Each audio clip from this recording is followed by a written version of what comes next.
اپنی تقریر پیش کریں۔ السلام علیکم ورحمۃ اللہ وبرکاتہ۔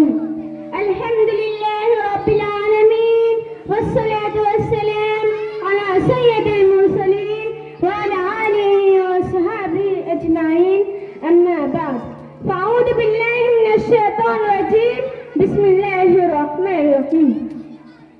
یا ایہا الذین آمنوا کلوا من طیبات ما رزقناکم۔ محترم سامعات و سامعین و معلمات اور میری ماں اور میری چھوٹی بڑی پیاری بہنوں، آج میں جس عنوان کی ماتحت لب کشائی کرنے چاہتی ہوں وہ ہے اسلام میں کسب حلال کی فضیلت۔ اللہ تبارک و تعالیٰ کا کس قدر شکر و احسان ہے کہ اس نے ہمارے لیے روح زمین کی تمام پاکیزہ چیز سے حلال فرمائے۔ فرمانے لائی یا ایھا الذین آمنوا کلوا من طیبات ما رزقناکم۔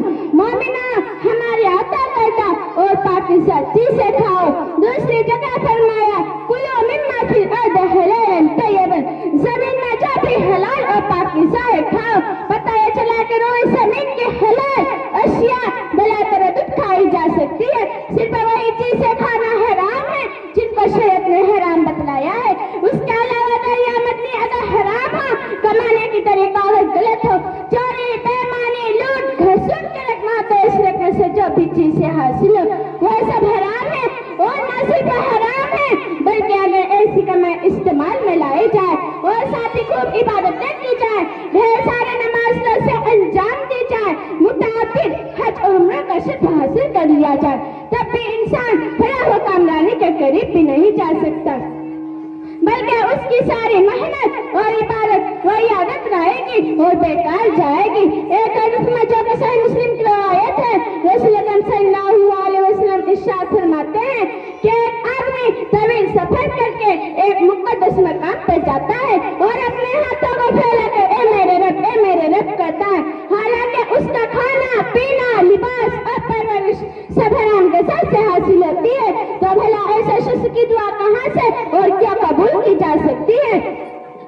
حقیقت یہ ہے کہ حرام کمائی کھانے والا انسان اپنے پروردگار سے بغاوت کرتا ہے، جس نے اس کو دنیا جہان کی چیز سے کھانے کی اجازت دی، صرف حرام اور ناجائز طریقے سے کچھ کھانے سے منع فرمایا، لیکن ظالم انسان نے اپنے رب کی ذرہ برابر پرواہ نہ کی اور حلال کو چھوڑ کر حرام کے پیچھے دوڑ پڑا۔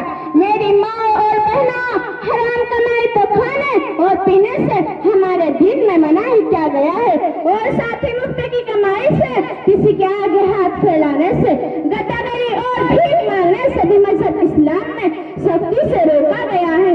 ایک حدیث میں پیارے رسول صلی اللہ علیہ وسلم نے بڑی پیاری بات ارشاد فرمائی کہ اوپر والا ہاتھ نیچے والے ہاتھ سے بہتر ہوتا ہے، یعنی دینے والا ہاتھ مانگنے والے ہاتھ سے بہرحال بہتر ہوتا ہے۔ یہی وجہ ہے کہ صلی اللہ علیہ وسلم کے پاس کبھی کوئی سائل آتا تھا تو آپ کوشش کرتے تھے کہ وہ غداری چھوڑ کر محنت مزدوری کرے، اور اس کے لیے آپ اس شخص کی مدد بھی فرماتے تھے۔ احادیث اس طرح کے متعدد واقعات ملتے ہیں۔ ایک مرتبہ رسول اکرم صلی اللہ علیہ وسلم نے اپنے ایک ساتھی کے ہاتھ کو چوم لیا۔ جانتے ہیں کیوں؟ کیونکہ محنت مشقت کرنے کی وجہ سے ان کے ہاتھوں پر کالے کالے نشان پڑ گئے تھے۔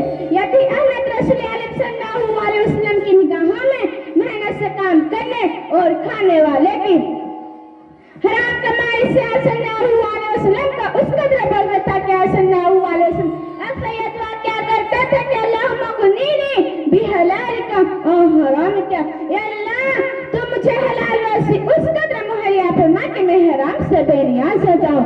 کتنے افسوس کی بات ہے کہ جس نبی کا یہ حال تھا اس کے امتیوں نے آج حلال و حرام کی تمیز سے مٹا دی ہے۔